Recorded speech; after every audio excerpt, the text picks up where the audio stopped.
নমস্কার, সকল দর্শক ও শ্রোতা বন্ধুদের জানাই আমার আন্তরিক ভালোবাসা ও শ্রদ্ধা। শাস্ত্র অনুযায়ী বিশ্বকর্মা হলেন শিল্পের দেবতা। আবার পুরাণ মতে ব্রহ্মার নাভি থেকে নাকি বিশ্বকর্মার জন্ম হয়েছিল। কিন্তু কে এই বিশ্বকর্মা? কেনই বা আমরা তার পুজো করে থাকি? আর কেনই বা তার বাহন হাতি? আর কেনই বা তার হাতে দাড়িপাল্লা? তা চলুন বন্ধুরা, এই ভিডিওর মাধ্যমে উত্তরগুলো জেনে নেওয়া যাক। ঋগ্বেদের দশম মণ্ডকে দুটি সূত্রে বিশ্বকর্মা স্তব করা হয়েছে। সেখানে বলা হয়েছে, মহাবিশ্ব এই গোলক ভগবান প্রথমে একাকার ও সম্মিলিত ছিল, তারপর এক সময় পৃথক হলো। বিশ্বকর্মা তখন নিজের কর্মের দ্বারা এই বিশ্বকে নবরূপে নির্মাণ করলেন। তারই কর্মে বিশ্ব নির্মিত হলো বলে তার নাম বিশ্বকর্মা। বিশ্বকর্মা ধাতা, অর্থাৎ তিনি স্রষ্টা। তিনি শ্রেষ্ঠ এবং সর্বদ্রষ্টা। বিশ্বভুবনের সব কিছুই তার জানা। তিনি অন্তর্যামী। বিশ্বকর্মার চোখ, মুখ, হাত, পা সব দিকে বিস্তৃত।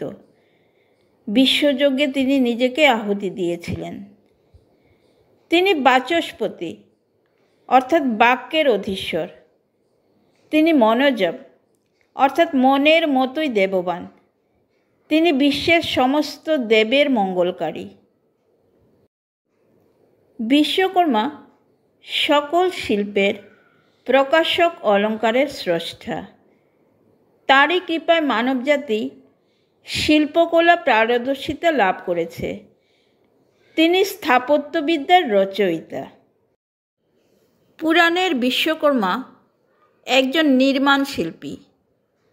আগস্ত্যমুনির ভবন, কুবেরের আলোকপুরী ও তার দিব্য বিমান, রাবণের স্বর্ণলঙ্কা, সুন্দর উদ্যান, মন্ত্রণা গৃহ, মনোরম ক্রীড়াস্থান, ভগবান শ্রীকৃষ্ণের দ্বারকা, পুরী জগন্নাথ, বলরাম ও সুভদ্রার মূর্তি সবই তার নির্মাণ।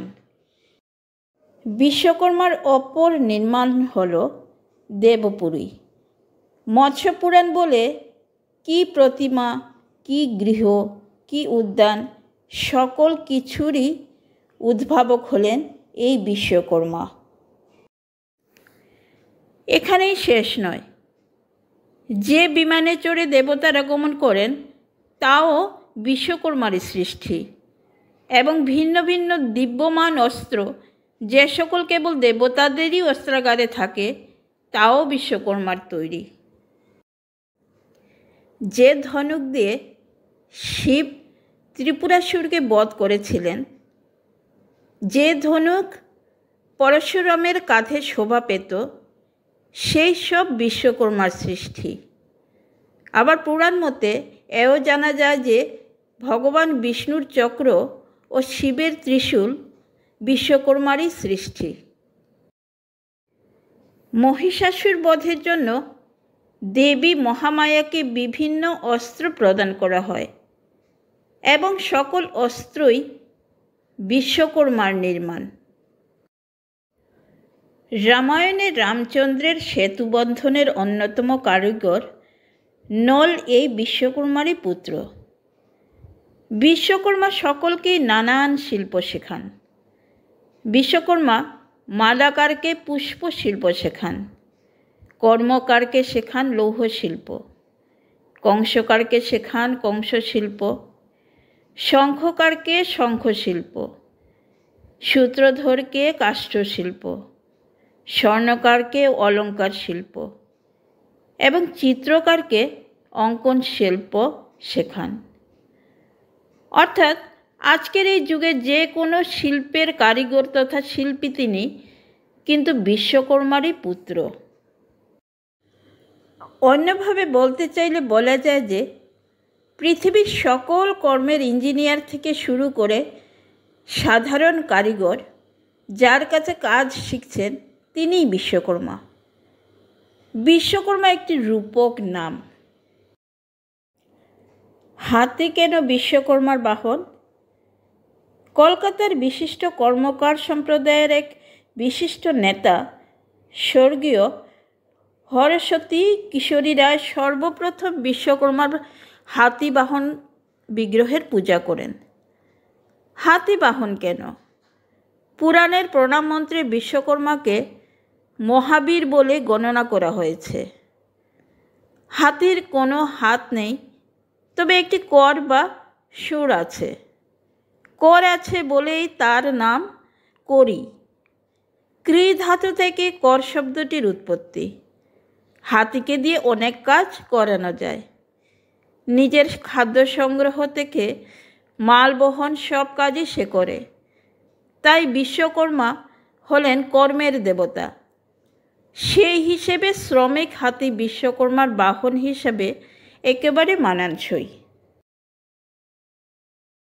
বিশ্বকর্মার হাতে দাড়িপাল্লা কেন? বাঙালি হিন্দুরা যে বিশ্বকর্মা মূর্তির পুজো করে আসছেন তিনি চতুর্ভুজ। এক হাতে দাড়িপাল্লা, অন্য হাতে হাতুড়ে ছেনি ও কোঠার থাকে। অবশ্যই এইগুলি শিল্পীর প্রয়োজনীয় জিনিস, তাই শিল্পদেবতা হিসাবে বিশ্বকর্মা এগুলি ধারণ করে থাকেন, এটাই স্বাভাবিক। কিন্তু দাড়িপাল্লার কারণটা কি? এর একটা তথ্য কথা আছে। আমাদের জীবনের কাটা আধ্যাত্মিক বিন্দুতে স্থির রাখতে হয়। দুই পাল্লার একদিকে থাকবে জ্ঞান আর একদিকে থাকবে কর্ম। জ্ঞানের দিকে বেশি ঝুঁকে পড়লে কর্মকে অবহেলা করা হবে, পরিণামে আসবে দুঃখ, অভাব।